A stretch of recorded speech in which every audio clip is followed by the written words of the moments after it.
Yo, what is going on, y'all? I'm Cavell Anderson, and we are back with another NFT video. In this one, we're going to be talking about the infamous Ubisoft and how they're entering the NFT space and the metaverse space. So this is going to be massive. I know a lot of people seem to think that every new company that enters the space is competition for your current project and things like that. But in reality, what this is actually massive for the industry as a whole, because it's bringing more eyeballs to the community. It's making it more common and a more public mainstream thing to be attached to NFTs. Like they have literally said that NFTs is going to be the future. So when you have a company of this status and this magnitude out here praising NFTs, that gets a lot of their audience on board with NFTs already. So that's less people that our projects have to convince. So whether it's Omi or Ecomi, VeVe, whether it's Illuvium, like no matter what it is, no matter what the project is, it creates more opportunity for us to get more users. So to put this into perspective,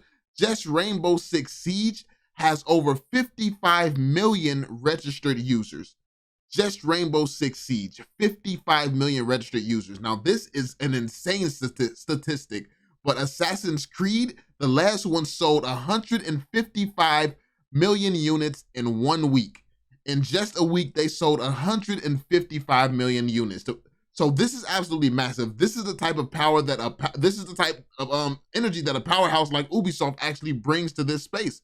This creates opportunities for all these other crypto and blockchain projects to essentially eat, because the thing is, once Ubisoft releases their game to this massive amount of people, they have email lists and everything. Once they release their game, their NFT game to this massive amount of people, that's more people that are going to look for other NFT games because they're now introduced to the space. They know that it's not a scam, and yeah, they have a lot more information. They're educated on the space. So yeah, we're going to take a look at this video. It's going to explain some more details and some of the specifics of how Ubisoft plans to enter the space. But as always, before we jump into it, be sure to drop that thumbs up on the video, subscribe to the channel if you're new, and turn on notifications so you stay updated with everything going on. And also feel free to check the links down below in the description, because there's a lot of interesting things down there. And that being said, let's jump into it. Ubisoft NFTs in the metaverse explained.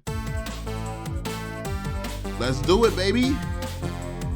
Ubisoft officially announced earlier this week that it plans to begin developing games that use blockchain technology and NFTs. But what does that even mean? Well, I'm going to explain it to you as quickly and as simply as I possibly can. Starting at the beginning, a non-fungible token, or NFT, has become the shorthand for describing a digital item that is completely unique via a special ID or token, and therefore can be owned. The reason it's possible to own and make unique digital items is because of the development of blockchain technology, which allows developers the ability to track and store data in a chronological way that can't be easily manipulated.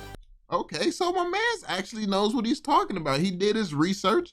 He understands the blockchain. He understands what this means. So I actually like this. The video's off to a very good start. Blocks of data chained together, if you will.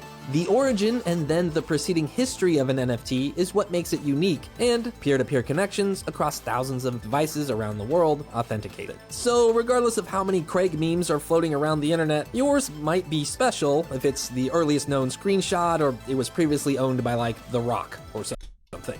So if you're new to the NFT space, it's not as simple as taking a JPEG and taking a screenshot of it or something like that. Like it's essentially like when people make that argument that, oh, you're just taking a screenshot. I could easily screenshot this myself and now, oh, now I own an NFT. No, that's like making an argument that you walk up to the Mona Lisa, you take a picture of it, and then you say you own the Mona Lisa. The difference is that Mona Lisa can sell for millions and millions of dollars, and that picture on your phone will sell for absolutely nothing. And that's the biggest difference here. When you truly own something, that ownership means something and it has power. It is now your asset. It's now your asset and it's worth something. But if you just take a picture or take a screenshot, it's worth absolutely nothing. So it's a big difference. It's like going and taking a picture of some shoes in the Foot Locker and saying, oh, now I own these. No, you own a picture of those. You don't actually own the real product. So NFTs, now we have a way to differentiate picture. When it comes down to pictures that we take, we have a way to differentiate which one is the real product. And that's something that we have never had in the history of the world. There could be so many different copies of things because we had no way to track what's the origin, where did it come from, like who did this originate from. Nowadays, we can do that thanks to blockchain technology, and this is why the world changed, and this is why the shift. So this is going to be massive for gaming, and because honestly, a lot of things within gaming can retain value And they're even finding ways that players can be paid for gaming outside of like being a pro in esports and stuff like that. So this is revolutionary for gaming, and this is going to be massive when it comes down to just blowing up the NFT space as a whole, because even when it just starts with gaming, people are going to want characters and stuff like that. So you have collectible apps like VeVe that's actually going to get a ton of people from moves like this. Like I said, 155 million people that got sold out in like what, a week, when it comes down to just Assassin's Creed. So when you have these people playing a blockchain game, it's just going to make them more and more interested in the space. But yeah. Despite a number of ridiculous real-world and hypothetical use cases, the concept and the technology is very real and for the most part sound. However, pretty much everything else surrounding NFTs and blockchain technology is pure chaos. As explained in detail by The Verge, the process of authenticating NFTs is creating a significant climate pollution issue, and the Wild West nature of NFT marketplaces are highly volatile, with unchecked grifters, scams, and sketchy play-to-earn games generating new headlines almost every other day. But regardless of significant issues, current and impending, NFTs and blockchains are on a crash collision with the games industry, as mega corporations are spending millions of dollars to invest in blockchain gaming. Which, of course, brings us back to Ubisoft and their plans for NFT-enabled development, potentially around franchises like Assassin's Creed, Rainbow Six, Watch Dogs, and Far Cry. Generally, the type of digital history NFTs have been concerned with are transactional, but the dataset could actually be anything. For example, hypothetically, in addition to who owned a particular in-game item, you could track things like how many kills a particular weapon has, or how far it's traveled while being used, and even how many times players have died while using it. Really, you can do all of those things now, it's just the authentication part that makes NFTs unique. Yeah, so now it comes with a history. So if for instance, a pro player playing the same, like let's say a new game comes out, a pro player is playing with a gun. It's like if you were around back in the Call of Duty days where you had Nade Shot was killing it, or maybe nowadays you have Ninja. Ninja's killing it. I'm pretty sure a lot of people know him. If Ninja's running around Fortnite with a certain gun and he got X amount of kills with that gun, now it's a special gun. So someone else who gets Ninja's gun may be willing to pay more for it, or may value it and just want to keep it or something like that. So with the NFT, it makes it possible to know the history of it, to know it came from Ninja. Ninja used his gun, and also who else has a history of using that gun. Who like, so let's say Ninja used it, and then he passes it to a bunch of other pro players to use it, and then they sell that gun for charity. And it comes with an authentication that it's been through all these pro players, all these famous people. So it really holds that value that it's really from them. So this is massive. This is massive for gaming. This could be good for giveaways. You could now start giving away something that's just like a gun that you use in the game, or a skin that everybody on your team wore or something like that. And then it's valuable because it can be authenticated that it's actually from the source. However, it appears Ubisoft isn't as interested in new types of gaming experiences that explore what it really means to own a digital item, but instead want to be at the forefront of creating a new standard for digital marketplaces, which has been attempted and failed in games many times, even before NFTs were a thing. In an earnings call just yesterday, Ubisoft's Chief Executive Officer Yves Guillemot explained, "As you see, this industry is changing regularly with lots of new revolutions happening. We consider blockchain one of those revolutions. It will imply more play to earn that will enable more players to actually earn content, own content, and we think it's going to grow the industry quite a lot. So we have been working with lots of small companies going on the blockchain, and we want to be one of the key players there." So, in short, it sounds like Ubisoft plans to use NFTs to create an ecosystem for players to earn, buy, and sell digital goods, all while they sit back and take a cut of every transaction. What's different here than the usual microtransactions we are used to seeing in games is the potential for the NFT element to drive big sales via tapping into a collector mentality, like we've already seen happen with basic JPEGs and digital sports cards. But with real world or more traditional currency involved as an incentive for players to engage with a game, it raises new questions around the exploitive nature of play to earn's relationship with play to win, as well as a potentially unchecked and unlegislated marketplace filled with scammers. It all seems like a bit much, especially considering concepts of digital ownership in games have been around forever without the need for an authentication process that requires a carbon footprint equal to a month's worth of electricity for just a single item.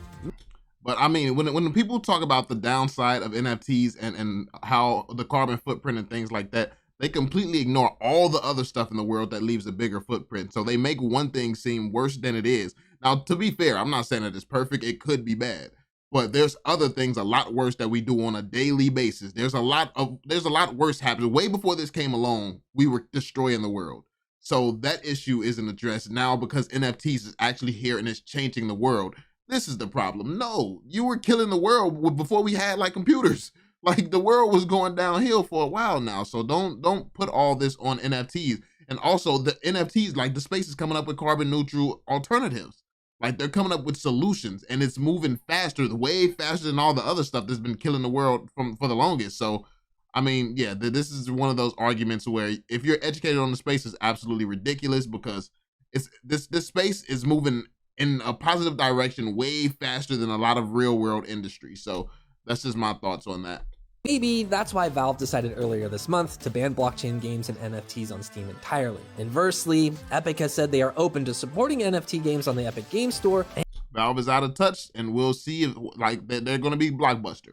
If they don't change that, they're going to be Blockbuster. And that's likely because they want to harbor an environment where blockchain technologies can improve so they can eventually emulate them in their grand schemes for an all-encompassing metaverse. Now, if you're lost all over again with that word, we made a video earlier this year explaining the metaverse, so you can go check that out for a better explanation. But effectively, there are a number of major companies racing to become the de facto stewards of a digital utopia with untapped economic potential. All they need to make the whole thing work is your time and your money. Thanks for watching, and we'll catch you in the comments. Yeah, so there we have it, man. This was an excellent put together video. It did give a lot of information. And it's a massive thing. This is massive happening in the NFT space, and this is going to be big for every single project that this is happening to. So, well, this has been happening for every project in the NFT space. So this is going to be massive. I feel like we're going to see mass adoption happen way sooner than a lot of people could have thought, because we do have all these big companies signing on board already. So this is something that I thought it would take some years to convince companies of this size to actually even dabble into some blockchain technology, but it's happening already. So I can see within the next 10 years the world looking completely different than it looks right now. But let me know what you all think in the comment section down below. Be sure to drop that thumbs up on the video, subscribe to the channel if you're new, and yeah, I'm gonna catch you all on the next one. Peace out, yo.